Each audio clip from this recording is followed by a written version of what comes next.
수입차뿐만 아니라 국산차 중에서도 그랜저 이상 정도 되면 고민의 범위가 좀 달라지는 것 같지 않나요? 차가 잘 만들어졌는지는 기본 중에 기본이고 그 모델의 가치라든지 다른 비교 대상보다 어떤 게 뛰어난지, 결론적으로는 어떤 차가 내 취향과 맞는지 이런 것까지 세세하게 따지게 되거든요. 그런데 저는 조금 다른 차원으로도 접근하고 싶더라고요. 김성주 씨가 이런 말을 했습니다. 예능으로 출발한 프로그램일지라도 시청자들이, 대중들이 열광했던 프로그램은 어느 순간 도덕성을 요구하기 시작한다. 이건 사실 TV 프로그램뿐만 아니라 유튜브도 마찬가지라고 봅니다. 이런 게 대기업한테도 요구되는 거 아시나요? 이윤 추구는 기업이 제일 목적이고요. 도덕적인 거, 예를 들면 사회공헌 같은 건 기업한테 의무는 아니지만 꼭 요구되는 것 중 하나입니다. 자동차 회사 중에 사회공헌을 가장 많이 하는 브랜드가 어딘지 궁금하지 않으신가요? 자료를 찾아보니까 재밌는 게 많아서 쉽고 빠르게 정리해드리겠습니다. 수입차 브랜드에 관심이 있는 분들은 그런 얘기 많이 들어보셨을 겁니다. BMW가 수입차 브랜드 중에 한국 경제 기여도가 가장 많다는 건데, 그냥 쉽게 말해서 투자도 가장 많이 하고 기부도 가장 많이 한다 이런 거죠. 자료를 찾아보니까 진짜 소문에 불과한 게 아니더라고요.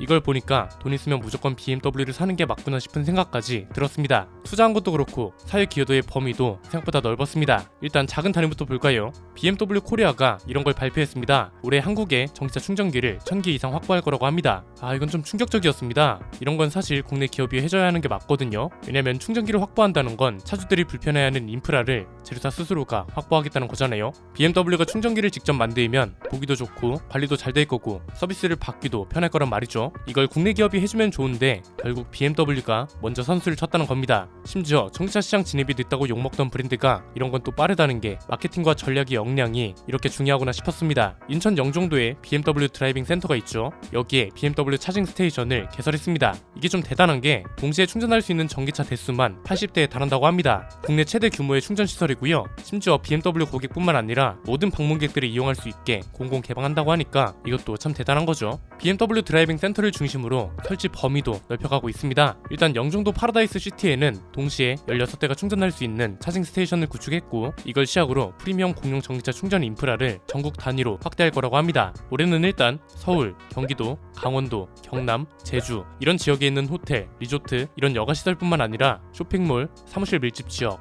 공원 이렇게 운전자들이 생활 반경 안에 있는 공간에 충전 인프라를 마련할 예정이라고 합니다. 이게 이번에 막 발표한 내용 같지만 사실 BMW는 원래부터 전기차 충전기 구축이 빨랐던 브랜드입니다. 한창 i3가 처음 나왔을 때 수입차 브랜드 최초로 국내에 충전기를 설치해줬던 걸로 유명하거든요. 제주도 내에서는 당시에 급속 충전소를 설치했고 전시장하고 서비스 센터를 포함해서 총 530개 넘는 충전기를 설치했습니다. 이뿐만이 아닙니다. 전동화 모델 점검, 일반 수리, 소모품 교환 이런 전문 서비스 센터를 국내 수입차 브랜드 중에 최대 규모로 가지고 있습니다. 전기차 전문 인력 양성도 투자해서 벌써 전문 인력만 220명에 달한다고 합니다. 이것도 참 아쉬운 부분이죠. 국내 기업은 이미 전기차 판매량이 많은 상황인데 덜 적극적인 느낌이잖아요. 그런데 사실 BMW는 원래 수입차 중에서도 국내 경제에 기여하는 게 가장 컸습니다. 자료를 한번 볼까요? 이게 뭐냐면 매출 대비 비용을 점수로 나타낸 자료인데요. 매출하고 비교했을 때 투자는 얼마나 했는데 고용이랑 기부는 얼마나 했는지, 법인세는 또 얼마나 냈는지 이런 걸 싹 다 비교한 겁니다. 점수를 보면 BMW 코리아가 가장 많았습니다.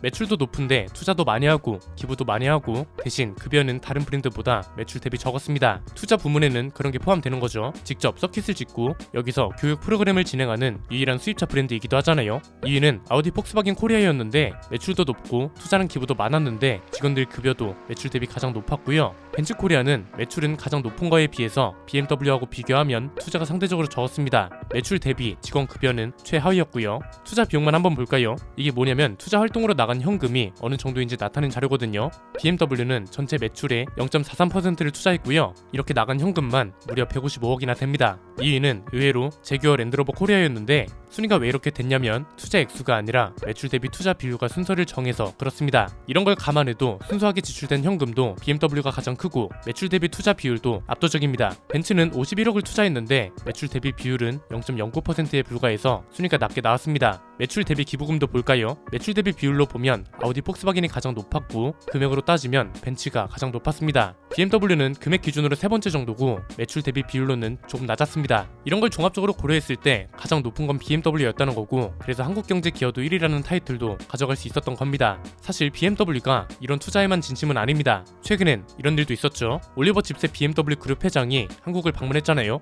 이것도 의미가 깊은 게 2019년에 그룹 회장으로 취임한 이래로 첫 방한이고 주변 아시아 국가는 제외하고 한국만 단독으로 방문했다는 것도 중요합니다. 신형 7 시리즈를 출시하면서 방한한 건데 일단 BMW 쪽 입장은 이렇습니다. 최근에 자동차 시장이 워낙 어지러웠잖아요. 그럼에도 작년 한 해 동안 좋은 성과를 냈기 때문에 BMW 코리아 직원들을 격려하기 위한 취지였다고 합니다. 이거 외에 삼성그룹하고 신형 i7 국내 출고 1호 차량 업무용 차량 전달식에도 참여했습니다. 이 현장에선 이재용 회장하고 모빌리티 협력과 관련한 논의도 나눴습니다. 이쯤 되면 궁금하실 겁니다. 대체 BMW가 왜 이렇게 한국에 진심이냐 이거죠. 그렇잖아요. 한정판 모델이 있으면 한국을 위주로 팔아주기도 하는데 그럴만도 합니다. 판매량이 상당하거든요. 작년 1월부터 11월까지 수입차 판매 1위를 기록했고요. 국산차 판매량하고 비교해도 기아, 현대차, 제네시스, 그 다음이 BMW입니다. 토레스로 돌풍을 일으켰다는 쌍용도 판매량 숫자로는 못 따라옵니다. 글로벌 기준으로 봐도 그렇죠. BMW 그룹이 진출한 국가 중에 한국이 5번째로 큰 시장입니다. 우리보다 국토 면적도 훨씬 크고 인구도 훨씬 많은 국가가 얼마나 많은가요? 그런데 이 중에서 5위를 차지했다는 건 굉장한 거고 BMW 입장에서도 그만큼 한국이 중요한 시장이라는 소리이기도 합니다. 이러니까 신차도 한국에서 세계 최초로 공개하는 거죠.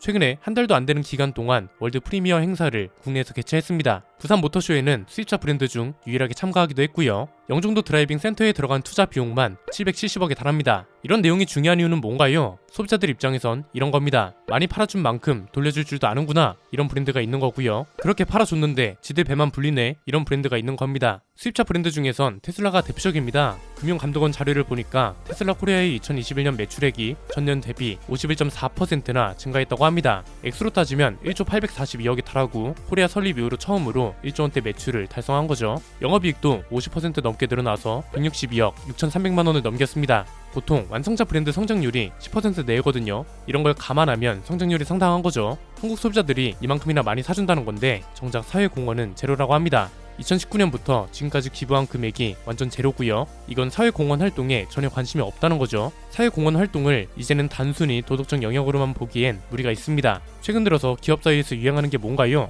ESG죠. ESG가 뭐냐면 사전적 의미로는 기업이 비재무적 요소인 환경, 사회, 지배구조 이 세 가지를 뜻하는 말이고요. 풀어서 설명하면 기업의 매출과 순이익을 따지는 것 외에 그 시장의 환경, 사회, 지배구조에 어떤 영향을 끼치는가 이겁니다. 여기에는 사회공헌 활동도 포함되는데 외국계 기업한테는 이게 특히나 중요합니다. 일종의 마케팅인 거죠. 우리 브랜드 차를 사주는 소비자들한테 감사의 표시를 하는 것이기도 하고 투자를 하게 되면 시장 반응이 올 거잖아요. 이 투자를 통해서 한국 시장에서의 사업이 지속 가능한 건지 파악할 수 있는 거죠. 그냥 한마디로 이 기업이 한국에서 오랫동안 차를 팔고 싶어 하는 건지 그 의지를 한국 소비자들이 파악할 수 있는 가장 확실한 방법이 사회공헌 평가란 거죠. 이미 BMW가 차는 정말 잘 만듭니다. 차도 잘 만드는 와중에 한국에 투자하는 것도 가장 많고 드라이빙 센터까지 지어주고 여기에 전기차 충전기까지 한 해 동안 1000기 넘게 만들어준다고 하는데 이걸 싫어할 소비자가 어디 있겠어요? BMW가 유독 다른 브랜드에 비해서 이미지가 좋은 이유도 여기에 있는 것 같습니다. 간혹 있는 전자장비 오류 말고는 크게 문제가 없는 브랜드라고 생각하는 분들이 많을 겁니다. 일단 저도 지금까지 경험했던 브랜드 중에선 가장 문제가 없는 것 같다는 생각이고요.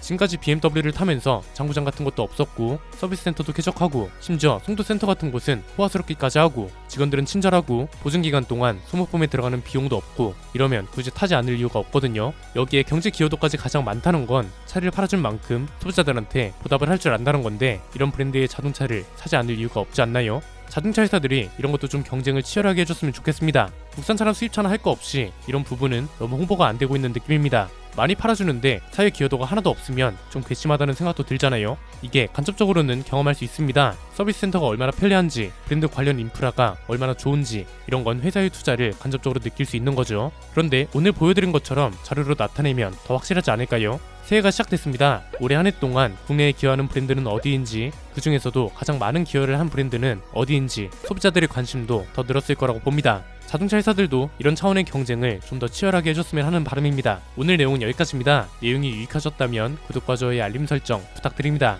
지금까지 저는 안PD였습니다. 감사합니다.